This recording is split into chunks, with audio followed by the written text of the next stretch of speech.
RC में जितनी income आप चाहें उतनी इनकम आप ले सकते हैं। लेकिन जब लैक ऑफ नॉलेज की वजह से सामने वाला आदमी में कहता है कि सर इनकम कम आती है, तो हम कई बार उनसे कन्विंस हो जाते हैं। मैंने पिछली बार आपको पूरी एक स्टोरी मेरे साथ जो घटित हुई थी बताया था कि मेरे साथ एक व्यक्ति मिला और जब मैंने उससे वास्तव में इनकम की बात की थी और 16 लेगों उन्होंने खोली थी, तो 16 लेगों में जब मैंने उनसे बात की थी कि आप अपना ही बिजनेस आरसीएम के प्लान में रख दो तो गारंटी के साथ आपकी आरसीएम में ज्यादा इनकम आएगी, तो उनको आश्चर्य हुआ था। अभी फिर कुछ लोगों ने प्रश्न पूछा कि आप 16 लाख का प्लान हमें बताओ।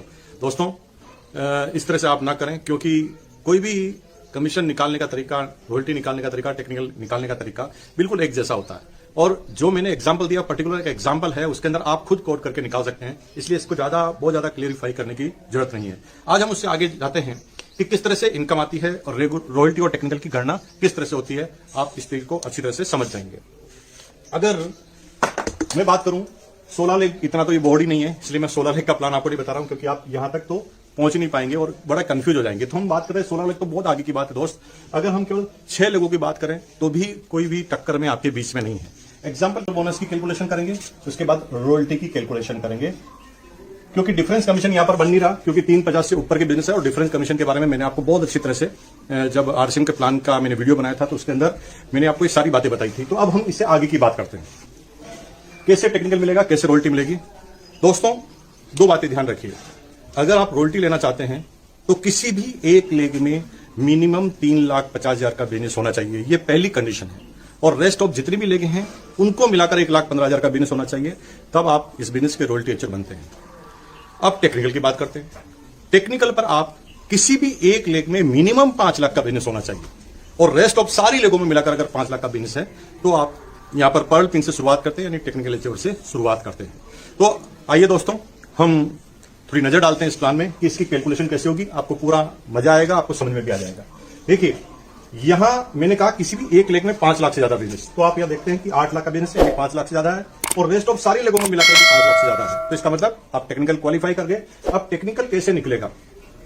टेक्निकल निकलने के लिए आपको इनमें से सबसे बड़ी लेग को देखना पड़ेगा, 8 लाख, यानी आप पर्ल पिन पर हैं। पर्ल पिन पर दोनों तरफ 5-5 चाहिए। यहां पर किसी भी एक लेग, बड़ी लेग में 8 लाख का बिजनेस है, तो यहां पर आप पर्ल पिन एच्योर बने। पर्ल पिन एच्योर बनने के बाद टेक्निकल बोनस कैसे निकलता है? सबसे पहले बड़ी लेग को ले लीजिए, 8 लाख। रेस्ट ऑफ सारी लेगों में मिलाकर अगर 5 लाख से ज्यादा है तो यहां 8 लाख का 1% टेक्निकल आपको मिलता है, यानी ए लेग से टेक्निकल आपको मिलता है 8,000 रुपए। बी लेग की अगर बात करें तो बी लेग 7 लाख की, यानी 5 लाख से ऊपर है, और सारी लेगों में मिला के 5 लाख का बिजनेस है, तो बी लेग से भी आपको 1% टेक्निकल मिलता है, जो होता है 7,000 रुपीज। सी लेग का 6 लाख का बिजनेस है, यानी 5 लाख से ऊपर है, और रेस्ट ऑफ सारी लेगों में मिला के भी 5 लाख से ज्यादा का बिजनेस है, तो सी लेग का भी आपको टेक्निकल एच्योर मिलता है 1%, और सी लेग से आपको मिलते हैं 6,000 रुपीज। डी लेग का भी 5 लाख से ज्यादा बिजनेस है, और रेस्ट ऑफ सारी लेगों का बिजनेस भी 5 लाख से ज्यादा है, तो डी लेग के बिजनेस की बात करें तो यहां पर डी लेग से भी आपको कमीशन मिलता है, टेक्निकल बोनस मिलता है 5,000 रुपए। अब बात आती है, क्या ई लेग से टेक्निकल मिलेगा? दोस्तों, ई लेग में 5 लाख का बिजनेस तो है, लेकिन रेस्ट ऑफ द जो बची हुई लेग है उसमें 5 लाख का बिजनेस नहीं है, इसलिए आपको इन 4 लेग से ही टेक्निकल अचीवमेंट मिलेगा, टेक्निकल का कमीशन और बोनस मिलेगा। अब गणना करते हैं, ये टेक्निकल हो गया, तो रॉयल्टी कैसे निकलेगी? हम ये एग्जांपल ले रहे हैं जब आपके नीचे और कोई रॉयल्टी अचीवर नहीं है। टेक्निकल तो हो ही नहीं सकता, क्योंकि सबका बिजनेस 10 लाख से नीचे है। तो थोड़ी देर के लिए मान लें कि रॉयल्टी अचीवर भी कोई नहीं है, और हम केवल इस प्लान के मुताबिक आपकी गणना कर रहे हैं। तो यहां पर मैंने आपको बताया कि रॉयल्टी पर पहुंचने के लिए 3,50,000 का किसी भी एक बड़ी लेग में बिजनेस होना चाहिए, और रेस्ट ऑफ लेग में 1,15,000 से बिजनेस होना चाहिए। तो हम यहां देखते हैं कि यहां पर सबसे बड़ी लेग में 8 लाख का बिजनेस है, और दूसरी सारी लेगों में बिजनेस 1,15 से ज्यादा, यानी 3,50, अधिकतम 8% रॉयल्टी तक आप पहुंच गए। तो यहां पर 8 लाख का सीधा 8%, यानी 64,000 रॉयल्टी मिलती है ए लेग से। बी लेग से कैसे मिलेगी? बी लेग का बिजनेस है 7 लाख, दूसरी सारी लेगों में मिला के 3,50,000 से ज्यादा है, तो ये भी 8% रॉयल्टी पहुंचा। तो 7 लाख का 8%, यानी 56,000 रॉयल्टी मिलती है आपको बी लेग से। सी लेग से कितनी रॉयल्टी मिलेगी? देखिए, सी लेग का बिजनेस 6 लाख रुपए है, यानी 3.5 से ऊपर है, और रेस्ट ऑफ सारी लेगों में भी मिलाकर 3.5 लाख से ऊपर है, तो यहां पर सी लेग से भी आप 8% रॉयल्टी क्वालिफाई हुए हैं, और इसलिए 48,000 अगर 6 लाख का 8% करें तो 48,000 आपकी रॉयल्टी आएगी सी लेग से। तो अब डी लेग से कितनी आएगी? डी लेग में 5 लाख का बिजनेस है, यानी 3.5 लाख से ऊपर है। अगर 3.5 लाख से ऊपर यहां बिजनेस है और रेस्ट ऑफ सारी लेगों में मिलाकर 3.5 लाख से ऊपर बिजनेस है, तो यहां पर 5 लाख का 8% यानी 40,000 आपकी रॉयल्टी आएगी, वो आएगी डी लेग से। अब ई लेग से कितनी रॉयल्टी आएगी? ई लेग से आपको रॉयल्टी आएगी क्योंकि इधर 5 लाख का बिजनेस है और यहां पर भी 3.5 लाख का बिजनेस है, यानी यहां पर भी ई लेग से भी आप 8% रॉयल्टी को क्वालिफाई करते हैं और 8% रॉयल्टी को क्वालिफाई करते हैं, तो यहां पर ई लेग की भी रॉयल्टी 40,000 रुपए आपको आती है। ये बाकी 3,50,000 जो बच गए, ये आपकी जो अपलाइन है उसकी रॉयल्टी इनकम में इसको डिफरेंस के आधार पर छोड़ दिया जाता है। तो यहां पर आप क्या देखते हैं कि जितनी इनकम आप लेना चाहें आप ले सकते हैं, यानी आपकी अपलाइन को लिए आपको सिर्फ एक लेग ही छोड़नी है, यानी डिफरेंस में बची हुई चीज को ही छोड़ना है। इसलिए आपके ऊपर कौन है उससे कोई फर्क नहीं पड़ता। आप सबसे लास्ट में ज्वाइन लेकर भी सबसे बड़े अचीवर बन सकते हैं। एमएलएम में हमेशा ये धारणा रही है कि जो लोग ऊपर जुड़ जाते हैं उनको ही फायदा होता है। तो मैं आपको गलतफहमी दूर कर दूं, मेरी डाउनलाइन में ऐसे लोग हैं जो मेरे से बड़ी पिन पर हैं और मेरे से बड़ी इनकम पर हैं।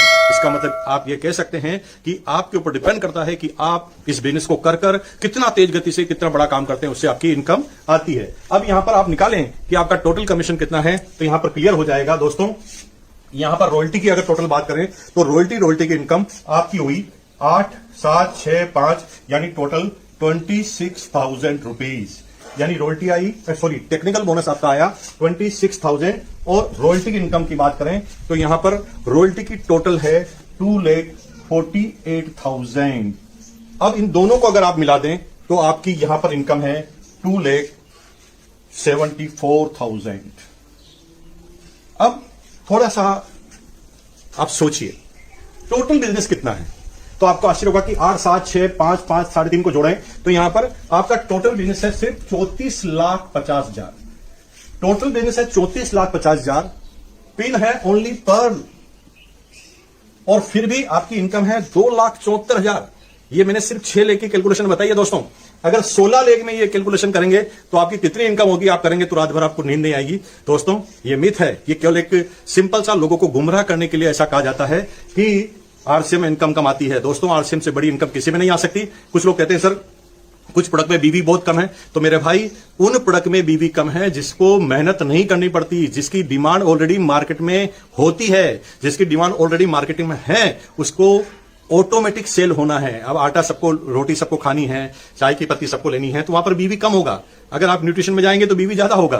दुनिया की सारी कंपनी में न्यूट्रिशन और ऐसे ही प्रोडक्ट तो होते हैं कॉस्मेटिक जिसके अंदर बहुत सारा बीवी होता है, वो तो आरसीएम में भी है। इसका मतलब ये है कि प्रोडक्ट का बात नहीं है, क्योंकि यहां पर अगर इस कैलकुलेशन को आप पूरी तौर से समझें तो इनकम भी सबसे टॉप पर आती है आरसीएम में। ऐसे कई तरह के प्रश्न आते हैं, उनका समय समय पर मैं आपको जवाब देता रहूंगा। बहुत बहुत धन्यवाद। Thanks for watching. Drop a like, leave a comment and don't forget to subscribe our channel.